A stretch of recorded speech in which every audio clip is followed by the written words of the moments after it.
Stop being a nice guy because you're not that nice. Hi, welcome to the Self-Up.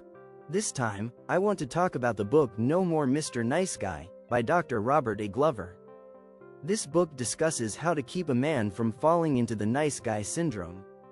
According to Dr. Robert, there are many men who believe that if they are a nice guy and do everything right, then they will be loved, have their needs met, and have a trouble-free life.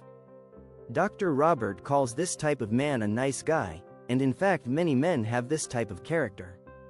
Unfortunately, nice guy behavior makes it difficult to achieve life goals. I summarized it into 3 important things from this book. First, what is a nice guy? A nice guy is a type of man who likes to make others happy and avoid conflict. His kindness puts them in a position where, in order to feel useful, they have a strong urge to put the interest of others ahead of their own. This may seem like a kind and unselfish trait at first glance. But secretly, they expect to be rewarded for their kindness. They often become frustrated if there is no response to their kindness. According to Dr. Robert, the nice guy problem starts in childhood. From the beginning of life, a nice guy has the belief that he is not good enough. In addition, they are taught that they must be a nice person to be loved by others. For fear of experiencing rejection, he becomes the person he believes others want him to be. That is the reason why the nice guy lives his life trying to make others happy. It may seem that there is nothing wrong with this, but in his quest to please everyone, nice guy faces a number of problems. By avoiding conflict, he can often act in a deceptive, manipulative, or passive-aggressive manner. His fear of not being perfect can make him introverted or overly controlling. But the biggest problem is that a nice guy's kindness is insincere, because it is done with expectations. There's an underlying idea that if I'm nice to you, you'll give me attention or affection. This is what reflects the true motivation of a nice guy. When other people, especially women, realize it, the woman tends to move away immediately. According to Dr. Robert, the majority of men with nice guy syndrome didn't get the right guidance when they were young. Sometimes their fathers were not present, were abusive, or were not treated well. This is what makes them, then, lose the figure of how to be a real man. You must have heard of a woman telling a man that he is a good man. But she never chooses to be with him. Nice guy is always stuck in what we know as the friend zone, and doesn't look like a potential boyfriend in the eyes of women.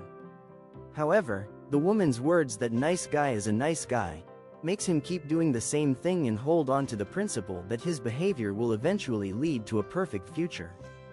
What he doesn't realize is that the path he has chosen is the wrong one. Nice guys aren't that nice. Why is being a nice guy not good? Men with nice guy behavior usually have the mindset, if they do something for the opposite sex, then they will hope for something in return. If they don't get that, then the nice guy will get angry. A nice guy often sees themselves as a victim of circumstance, resulting in what Dr. Robert calls the victim triangle. The explanation goes like this. Nice guy gives something to others with the hope of getting something in return. When he doesn't get the desired return, this makes the nice guy frustrated and upset. After the frustration and annoyance builds up for a while, it then comes out in the form of anger attacks, passive-aggressive behavior, and even violent behavior. When this cycle is complete, it starts all over again. This is the reason why a nice guy is not as nice as people think he is. Another example that you might see a lot is when a nice guy tries to win a woman's heart with material things. A nice guy overbuys gifts for his girlfriend, buys her clothes, plans special surprises, and helps her with all her needs. But this makes the woman feel like it's too much. So, she tries to stop him by pushing him away. This then makes the nice guy angry, as he feels like all his kindness is unappreciated. Nice guy expects her to love him completely because he has sacrificed a lot for her. This is what makes love relationships so toxic. Nice guy also tend to hold back when they want to say something. The main reason is because they are afraid of conflicts that may cause others to dislike them. Finally, nice guys choose to keep quiet and not show what they really think to always look good and easily agree with others. This is a dangerous behavior. Holding back constantly is a big problem because avoiding true self-expression will make you look unoriginal. If you want to say something, say it. If you want to do something, just do it. Don't be afraid of what others think of you, and don't let this fear hold you back from being your true self. Personal power does not come from the absence of fear. Even the most powerful people have fear. Personal power is the result of fear, but not giving in to fear. Third, change from nice guy. A very common pattern when a nice guy wants to change the situation is to do the opposite of what he has been doing all along. They feel that if being nice is not enough, then they end up being an asshole. Of course, this won't change the situation. The goal is not to be a jerk, but to be what Dr. Robert calls an integrated male. This man has several important characteristics. First, he has a strong self-image and is comfortable with himself. Second, he takes responsibility to ensure his needs are met. Third, having integrity means doing the right thing, not the expected thing.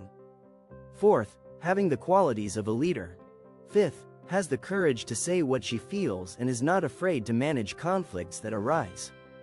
In short, an integrated male doesn't try to be perfect or gain recognition from others.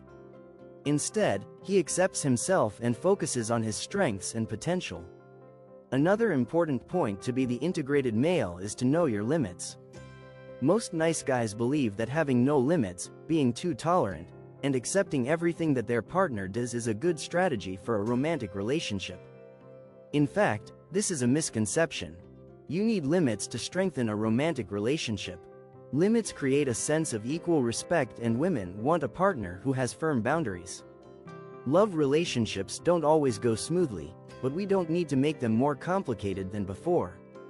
When we always try to make everyone happy, in the end, we won't make anyone happy.